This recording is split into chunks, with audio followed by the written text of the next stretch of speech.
چالو وکړ آدم علیه السلام ته یې نومونه ور زده کړل آدم علیه السلام علیکه هغه شیان مسمیات یې پیش کړل وي دې نومونه چی ملایکه چپ سو آدم علیه السلام ته ویلي نومونه یې چی آدم علیه السلام ورته ویلي دې ته دا وایي دې ته دا وایي دې ته دا په علمي میدان کې څوک ترنه وګټه آدم علیه السلام میدان وګټي طالبانو اوس طالبانو تاسې دلته یوه خبره د سره واوري ډېره خوندوره خبره ده امام فخر الدین الرازي رحمه الله وایي ګوري طالبانو ورونو انسان کې ډېرې معناوې پرتې دي شجاعت سخا رښتونولۍ ډېر صفتونه انسان کې پراته دي خو الله عز وجل چې انسان په چا باندې افضل که په ملایکو باندې افضل که نو هغه طالبانو په یو داسې یو صفت باندې که چې هغه صفت د علم ده نو دې نه معلومه سوله طالبانو که انسان کې تر علم نه که صفت وای نو ملایکو باندې به هغه فضیلت د هغه صفت په واسطه هغه صفت به را ظاهر کړی پکې خو ظهور یې د کوم صفت وکړه نو علم تر ټولو نه یو ډېر له ښه صفاتو نه ده الله عز وجل دې موږ څوک وګرځوي علما دې موږ وګرځوي نو طالبانو ورونو علم یو ډېر ښه صفت ده دلته یوه خبر امام رازي رحمه الله ډېره خوندوره نقل کړې تاسو طالبانو دې خبرې ته غوږ ونیسئ وي 15 شیان دي 15 چې د 15 کسانو نه فساد امت راځي د امت ټولنه او مجتمع چې پاسېده کېږي د 15 کسانو نه پاسېده کېږي ورته غوږ سئ علما مجاهدین بزرگان و پیران تجاران والیان کنه ټولنه څه ده طالبانو د ټولنه چې تک کوي په ټولنه کې تقلید ډېر وي که تحقیق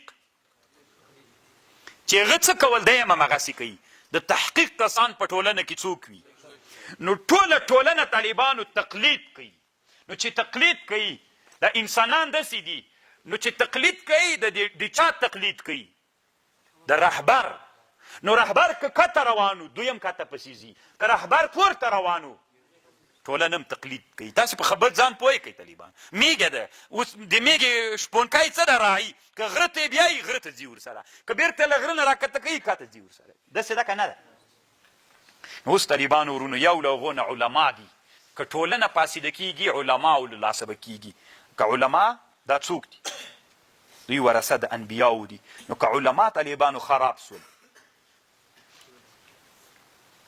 علما چې دي دوی ورثه د انبیاو دي که چېرته علماو طالبانو د دین علم دا د دنیا دپاره استعمالاو یعنې که علما فاسد سول علما کم ظرفیته سول خو رهبران دي نو ټولنه چېرته ځي کته راځي پاس که علما فاسد سول ټولنه فاسده کېږي یو او که چېرته دا څه ورته وایي زاهدان و پیران فاسدان سول پیران غلامان سول پیرانو کې د جهاد فکر نه بیا نورې ګمراهۍ پکې وکړې ټولنه ټوله هغسې کېږي که پیرانو کې د شرک صفت را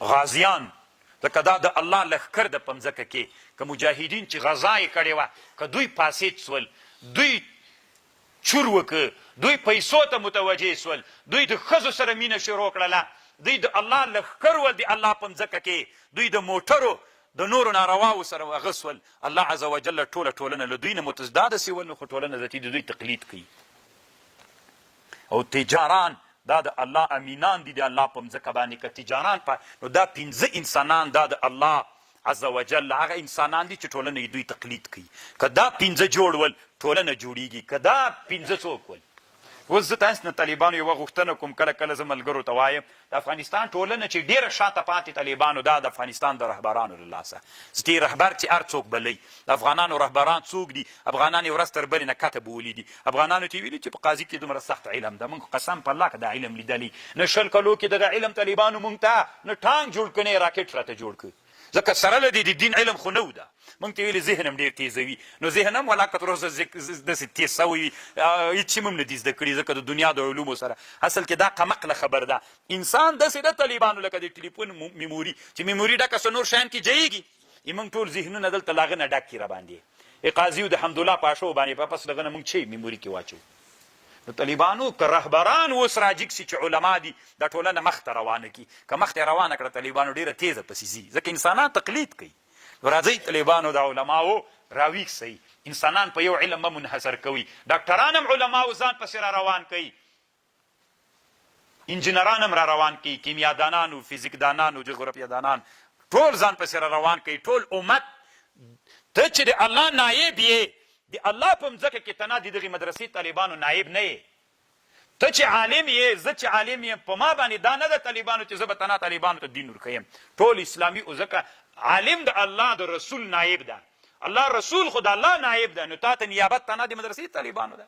که د ټول ملت رهبري به ټول ملت به داسې راباسي، له کڅا کې چې غورځېدلی پورته به یې راباسي، ستې به یې داسې غره خواته روانوي که نه، چې میږي وږي وي نو د وښوجي ته به یې وایي چې واښه وخوري، له وږې نه درنه مړې نه سي. علم طالبانو یو ښه صفت ده. او بل ټکي ته هم فکر وي طالبانو، دا لذت نه ده. امام رازي مستقل یو کتاب هم په دې جوړ کړی، لذت. امام رازي رحمه الله وایي لذت څه معنا؟ خوند طالبانو وي دا عبارت له ادراک د محبوب ده. چې شي سره دي چې مینه ده چې هغه دې پیدا کړه ته وایي چې خوند ده. یو بل تعبیر هم لري، ورې په دې تعبیر پوه کړم. ګوره چې وږی سې چې ډېر درته محبوب ده.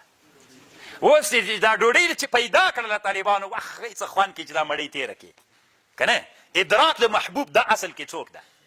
دا لذت. چې تږی سې چې شی ډېر درته محبوب دي؟ اوبه طالبان دا دې چې وڅکلې خوند کوي.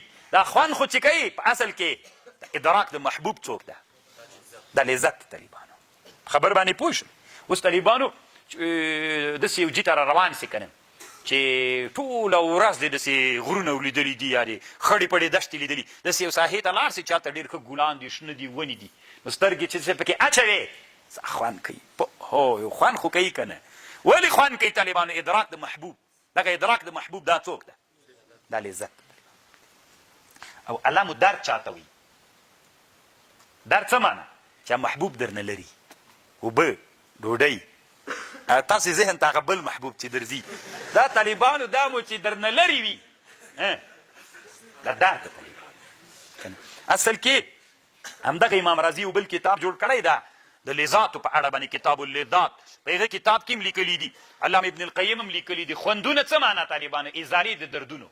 خوند څه معنا؟ درد له ځان نه لرې که درته خوند کوي. چې وږی سې د معده درد کوي، نو چې داسې غوښه ور واچوې که نه، درد چې لرې سو ته وایې خوند کوي. دا یو همداسې چې تږی سې، دا تنده څوک ده؟ درد راځي. دا اوبه سخت خوند وکړه، شربت خو بیخي ډېر خوند پسې وکړه، درد لري، سو ازاله د دردونو ده. همداسې طالبانو همداسې نور خوندونه به نه ده. ټول خوندونه د دنیا د ازالې دي چا دي؟ د دردونو دي طالبانو. نو تر ټولو نه طالبانو ډېر ښه محبوب علم ده، ځکه ادراک د محبوب دا څوک ده؟ دا لذت ده. تر ټولو نه ښه محبوب څوک ده؟ ښه ملګری څوک ده طالبانو؟ خلک موږ تاسې پښتو کې وایي کتاب ښه ملګری ده، علم ښه ملګری ده که نه. اوس طالبانو ته فکر وکړه، تا نه یو چا پوښتنه وکړه، چې پوښتنه دې وکړه که نه، پوښتنه یې درنه وکړه او تا جواب ورکړه. چې جواب دې ورکړه طالبانو داسې سړی خوشحاله کېږي، داسې ګوري که نه. او چې دا پوښتنه یې درنه وکړه او بند سولې، بیا طالبانو دې سر کته اچولی، خجل غوندې وي سړی. ولې؟ ځکه علم څوک ده؟ د طالبانو لذت ده، ادراک د محبوب ده. نو چې کله لذت سړي ته پیدا سي، خوشحاله سي که نه، خوشحاله یي سړی. او چې کله طالبانو لذت نه وي او محبوب درنه ورک سي، ګرد پسې ګرځي، خفه یي سړی. نو دلته چې پوښتنه درنه وکړي، جواب وکړي، ادراک د محبوب راسي، خوشحاله یي. چې جواب ورنه کړي، ادراک د محبوب ورک سي، بیا